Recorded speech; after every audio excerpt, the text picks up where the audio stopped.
Caught? What do you mean caught? When Joe got cut from Little League, did you know that? Did you know that he got cut Yes. from Little League? Yes, I did. Yes, I did. Round, the coaches that hit me the ball said, DiFalco, come here.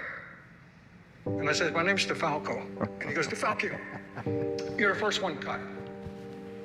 I said, cut? What do you mean? He goes, go home. Go home? Why are you going to send me home?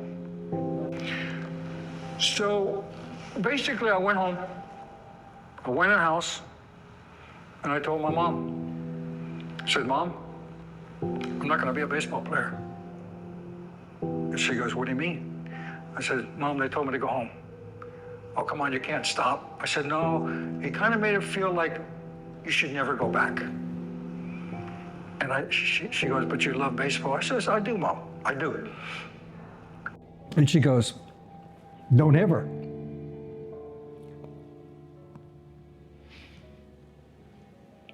Let anybody tell you what you can't do.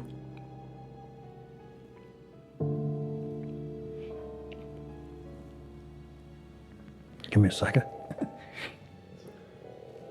So she goes, let me tell you something, Joey. Let me tell you something. You were born with passion. You have a passion. It's a gift from God. Use it. And she says, I don't care what you do in life. Don't ever let anybody tell you what you can't do. And do it to your best ability. So that's a defining moment in his life. I don't think words could define how important that is. So here Joe is now in his 70s. He reflects back and talks about that defining moment with his mom. In her words, the coach got his name wrong, and because Joe tried to manage up, coach couldn't handle that and told him that he's cut. And I think Joe internalized that and used that. That's how come I think that he walks the walk with that grit every day to make sure that moment he was going to turn that weakness into a strength.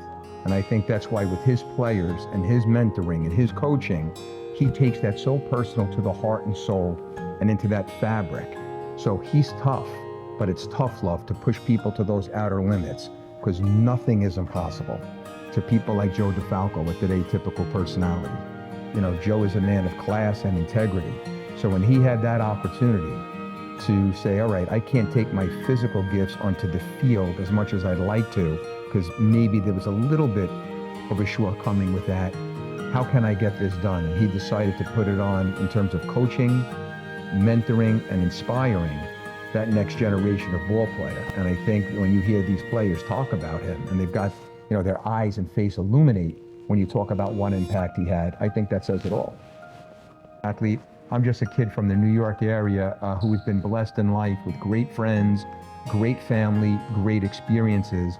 And when you have the opportunity to share from your heart and soul with unbiasedness about someone like the Joe DiFalco story, I think it's extremely important that that resonates with everyone that's out there, because you don't have to be a celebrity or professional athlete to really matter and make a difference in people's lives. And I think Joe truly defines what that is. His purpose is more about giving than it is about receiving. And as great as our country is, the times that we are in, you know, you hear that word unprecedented a lot. We need more people like Joe DiFalco to do more sharing in the community, regardless of what community you're in. When Lenny saw Joe in the stands and he had that infectious grin from ear to ear, he came walking right over through the dugout, through his players, the embracement of the two of them, and then they just started talking and reminiscing about the days. And when Lenny looked in your direction and I was behind you and he pointed, he said, man, he said, he was crazy, but he made me far better than I would have been on my own. I thought that was a key takeaway of what a true coach could bring to anybody that's looking to get to the next level. I thought it was of paramount importance, and I thought it was a really cool experience.